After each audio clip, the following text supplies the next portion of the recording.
there guys, and welcome back to the channel. My name is Titch and you're watching Titch Vision. And today is the second instalment of Titch's Hidden Gems. And my goodness, for a second instalment, this one's a very special one because today we're talking wrestling. Specifically, the Doomsday cage match at WCW Uncensored 1996. Now, to a normal wrestling fan, this wouldn't be known as a hidden gem. In fact, most fans feel this isn't a hidden gem at all. But if you're not a wrestling fan, this might be one to check out. And this match, man, this match is definitely something. So sit back, relax, grab a Slim Jim as I take a look at the Doomsday cage match at WCW Uncensored 1996. Let's start off with a bit of backstory. The WCW champion at the time, Ric Flair, has had enough of Hulk Hogan. He's completely fed up with Hulkamania, the Hulkamaniacs, the taking the vitamins, saying your prayers and pasta. So he's got a massive team together called the Alliance to End Hulkamania, and he challenges Hulk Hogan to a cage match at Uncensored. But not just any cage match, a Doomsday cage match. A cage match with 3 levels. Now, you may think that'd be a lot of fun, but let's not jump the gun. So Hulk Hogan, alongside his mega power best friend, the Macho Man Randy Savage, accept his challenge. So now we're here at the main event of Uncensored 1996. And the first thing you'll notice is that the cage is set up at the entranceway, which kind of makes sense. There are no screens anywhere in the arena to watch the match close up, which means the fans way back on the opposite side, I can't see shit! At best it'll probably look like the video game Thomas Was Alone. We have the legendary Michael Buffer give the introductions, and somehow I don't think he believes what he's saying. WCW fans, are you ready? Are you ready? 'Cause I bloody ain't. So, who is in the Alliance to End Hulkamania? We have the champion, Ric Flair, Arn Anderson, dressed as what only I could describe as a couch potato ninja, Taskmaster Kevin Sullivan, who looks like Granddad at the swimming bar, Lex Luger, Ming, Barbarian, Z-Gangster, and the Ultimate Solution, who was originally called the Final Solution, but for obvious reasons, which I won't go into, they changed it. But Gangster and Solution are not there at the start, which is a bit weird. But anyway, first impressions are, well, look at Luger, he looks really uncomfortable. Our heroes Hulk Hogan and the Macho Man Randy Savage enter the cage and the match begins. The footing, it's not like a mat, it's not like a ring, wire, it's fence, it's cage, it's a fight. Good job, Arn, good job. Flair and Anderson are on the top section and they brawl, throw each other into the cage. Flair hands some chops out and yeah, it's happening. Nothing much is happening here. They are very limited in this cage. And Dusty Rhodes can't stop saying how much of a dangerous situation they are in. And I guarantee you, dangerous situation. Except we're in a dangerous atmosphere here. And I know I used that word a lot tonight, but that is the theme of this thing. Yeah, you can say that again, Dusty. Like tiptoeing around a garden, trying to avoid dog shit. Flair and Anderson slap on some figure 4 leg locks. Hogan and Savage fight their way out of it. And both of them start randomly attacking them with powder. Probably nicked from Ric Flair's dressing room. Hogan and Savage climb down to the second level and clash with Sullivan, Luger, Ming and Barbarian. Hogan throws Luger into nothing. It's just so over the top. Luger looks like a wrestler from a video game that just can't stop running after being whipped. Speaking of Luger, he's really getting into it. And I mean, really getting into it. Just hear the sounds he's making. This is tremendous. Hogan and Savage have the other rooms. There's no way in, no way. And believe me, it intensifies. Now, I just need to point out that the rules to this match are not very well explained. The commentators sound like they have no idea what is going on. They say they have to get down to the bottom level and escape, and if they get past a certain level, then the Alliance members have to be eliminated. But it will continue to not make sense as the match progresses. Savage blocks off Ming and Barbarian so Hogan can do the most heroic thing ever. Try to murder Kevin Sullivan. I am a real American, pushing old men off scaffolding. And in retaliation, Sullivan tries to do the same. They fight their way to the ring in the centre and... wait, shouldn't the match be over? Hogan and Savage have already escaped. And no one's talking about this? When booking this, was the only thing they thought of was, it's a 3-tier steel cage match. Who needs context? But the people at the back can at least see something now. The Macho Man randomly picks up a long plank of wood and whacks Sullivan with it, and I think a female photographer got in the way. Hogan lays out some chair shots, but I'm not 100% sure if Lex Luger is selling or not. Master from the other side of the ring, ripping off that arm. Don't worry, folks, he's not dead. I still hear some faint sounds of life.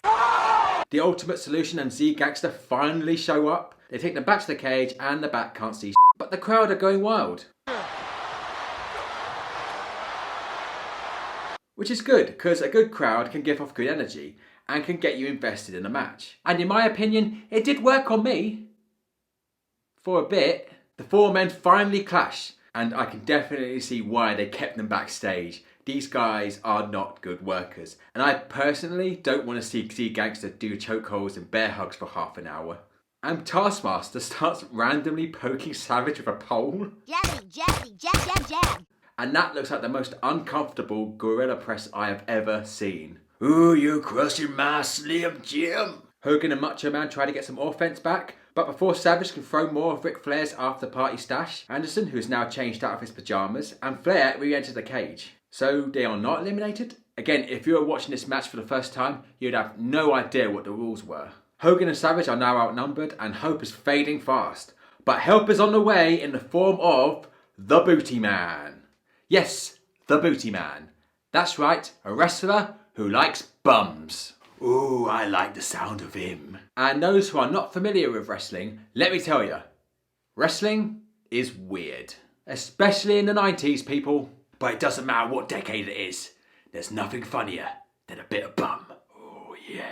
So, the former Brutus Beefcake, and again I'm deadly serious about that, offers aid by giving them some weapons. Did he give them steel chairs, baseball bats, 2x4s wrapped in barbed wire?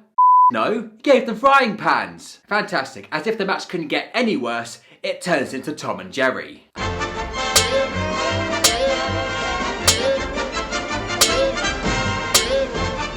And does the Booty Man stick around? No, he f***s off. Probably got another gimmick to try on. But the Hero's offense doesn't last long, as Luger re-enters the match and wants to finish them off once and for all by using the ultimate weapon, the leather glove.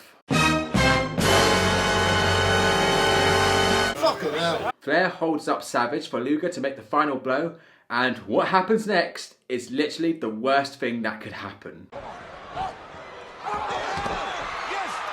How the f*** did this happen? What a moment to have a brain fart. He stops, panics, and decks Flair anyway. This match has been bad, but this just makes it ascend to God tier at this point. Hogan and Savage try to leave the cage, but Savage suddenly remembers how to win the match and pins Flair for the 3 count. Shit on it! Hulkamania lives, and Bobby Heenan is not happy about it and storms off commentary. And that was the Doomsday cage match at WCW Uncensored 1996. And what can I say?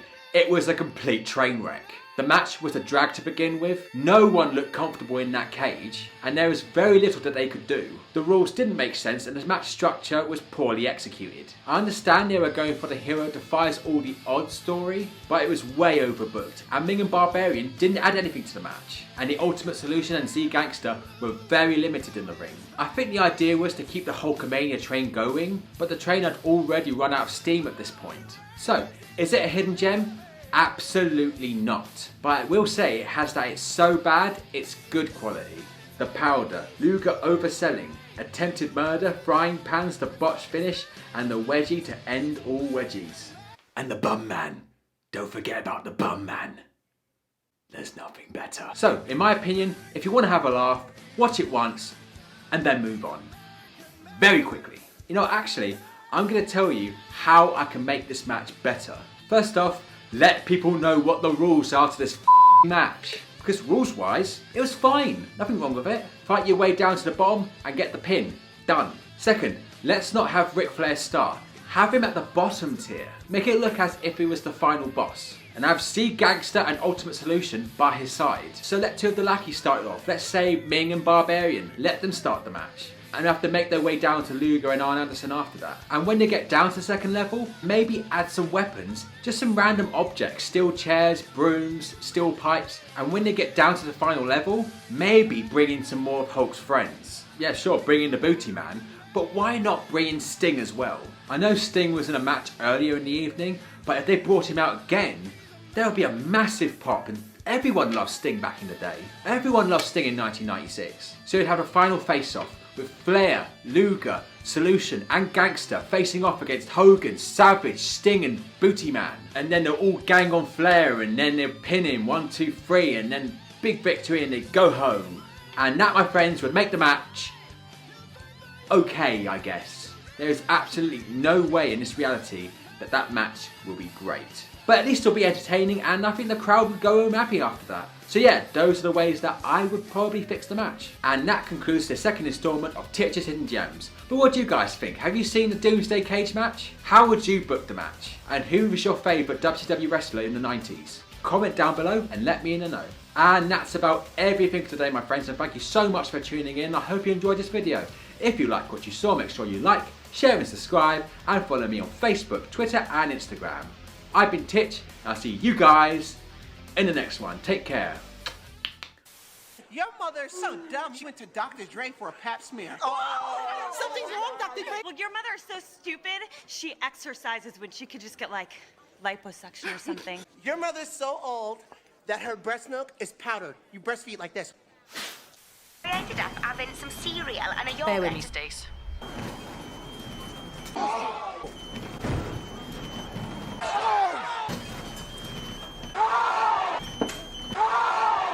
What does that sign say? Come on, everybody. Plank says he heard something over here. Do you ever look at someone and wonder what is going on inside their head? I don't know!